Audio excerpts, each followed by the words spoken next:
Welcome everyone to coverage of the 2025 AC Owners Club Christmas Lunch. This took place on the 17th of December 2025 in Thames Ditton. This follows the success of the first event in 2024, except for a change of venue. The Old Swan pub was being renovated, so we moved to the George and Dragon where we were made most welcome. Don't expect to see many ACs. This is really a gathering of club members, and the weather and short daylight hours tends to keep the ACs safely tucked up at home. Here we are passing through Hampton, approaching Thames Ditton.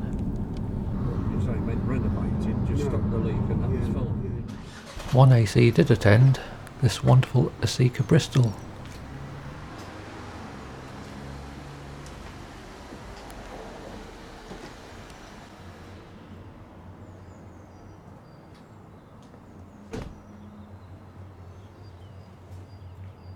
Barry,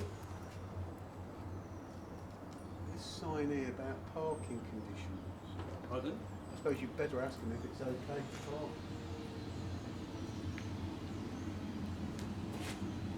Our host later invited us to return in mid-2026, and they will clear away these tables so we can display some ACs.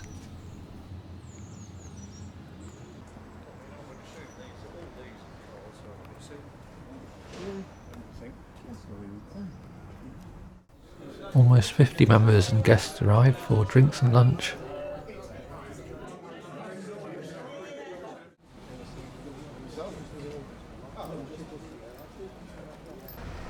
Then it was time for the club archivist, John Spencer, to give us a guided tour, similar to last year, showing where the amazing cars were built from 1911 onwards. We're starting at the southern end of the High Street. Further up the road we find this plaque marking where AC Cars' head offices were.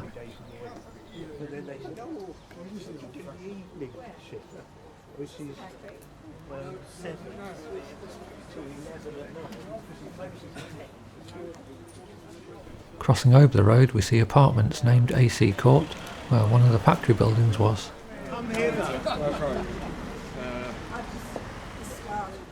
This area is the site of the old main works. It's the High Street site, as it was known. It was sold in when about mid to late 80s by AC, and the whole works was razed to the ground, and this building built. And the houses behind. But it's called AC Court, as you can see here. So there is some recollection. It was bought after the First World War. We're not quite sure when, but it was about 1990 and 1920 when they bought this site. And some of you will have seen photographs of the site with the showroom. The showroom was to the right here, and they then built, after they stopped making cars almost, they built an extension to the showroom, which was even further, roughly where that white building is. And there is a plaque somewhere, I think it's on the end of the white building. Right. Yeah. Commemorating the Cobra of Carroll Shelby, except they've spelt it incorrectly. But now, if you turn round, now in the 1920s, AC also they owned this oblique building here, oblique angle building, and the space in front was a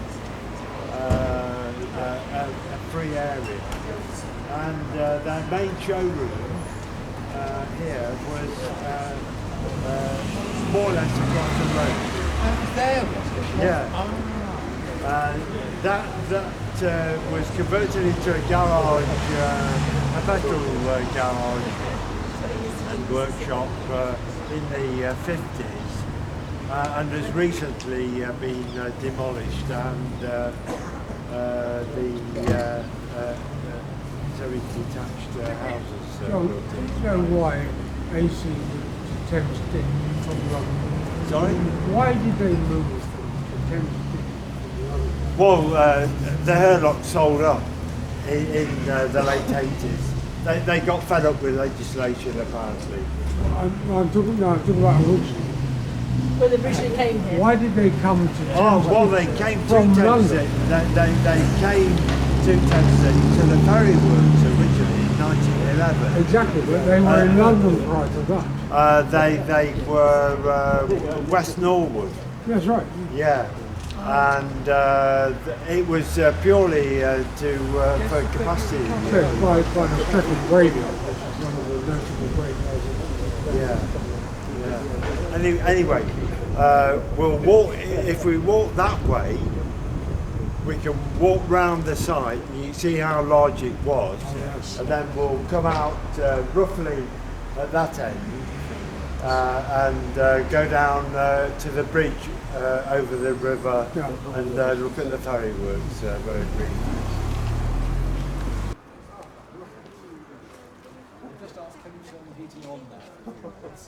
I'm doing it all from here, so it's slightly distracting.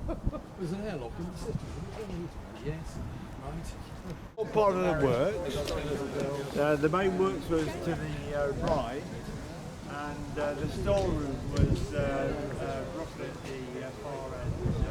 So this was one of the side entrances to the main works originally.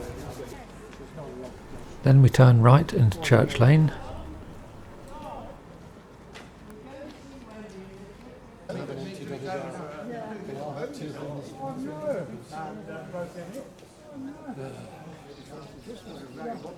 Jack has had a bad back for quite a long time. Yeah. She's got Here's part of the old factory perimeter wall. a lovely extension. They were known as AC bungalows. I think they were owned by the firm at one time, but that's long gone. I think. They were owned because. Why These are would AC buy these bungalows? I don't know. No, not to house the employees or management or Management staff. Yeah, as long as you ain't got a knock of thing. Have a look at the bearings. Still following the perimeter wall, showing that the AC concern was not as small as he might have thought. All the foam inside was melted into Now at the Garden of Remembrance, where the engine test house used to be. all the glue from the material of the tank turned back into glue. There's a garden of remembrance here for the church, and AC's test house for the engines used to be on the far side of the wall. During the homily or not? Yeah, well, I'm not sure if there's any restriction on running the engine. On a dimanche. Yeah. Quite possibly. Anyway, keep going. I knew it was a film, but I couldn't remember the whole film.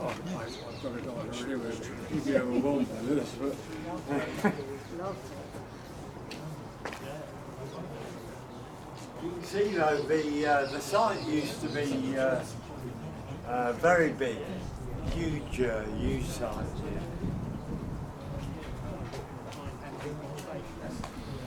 Right, let's keep going, shall we? That's when we had to go and empty that out when we bought it.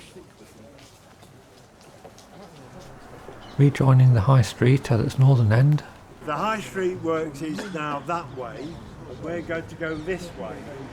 Right. To where AC came in 1911 when they first came until about a week ago. That's being refurbished. The ferry works is just down there. We'll go down there in a moment.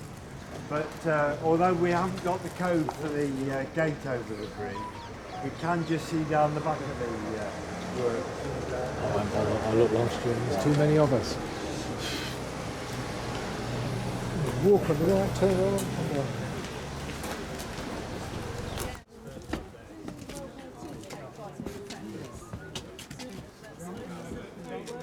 No, no, the ferry works. This is all the ferry works. Here's my photo from the previous year of the back of the AC ferry works. Now walking along Summer Road to the ferry works.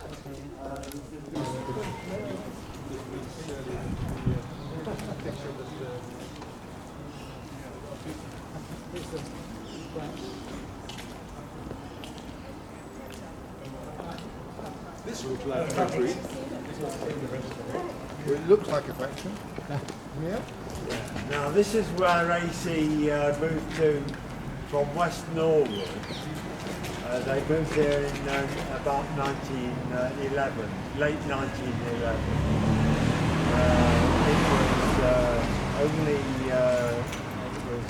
They rented the place, so it was owned by somebody else. But they were here until about 1930. And you see here 3 plaques. The top one is to Willington Robinson, who had the place built in about in the late 1800s. The second plaque is, I think, what Willington Robinson made. And the third plaque is one that we put up in 2011, which commemorated the centenary of AC moving here. Nipping down to the other end of ferry works.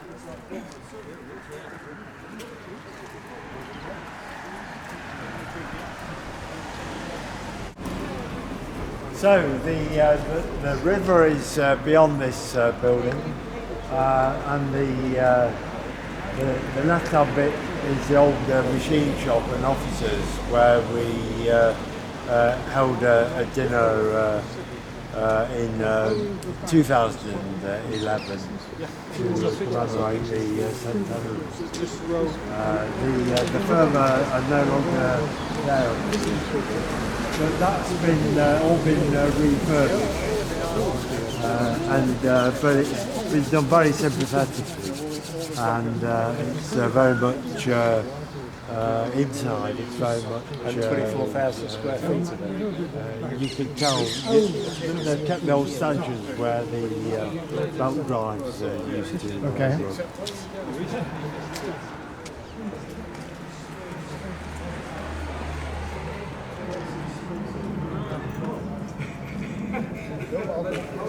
Balcony area.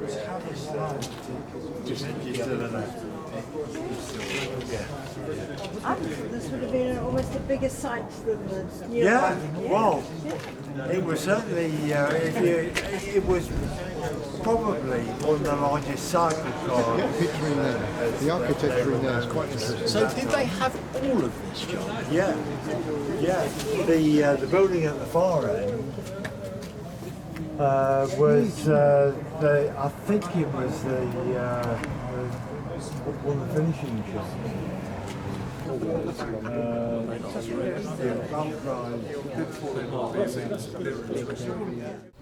It's drizzling, the light's fading, and it's time to head for home.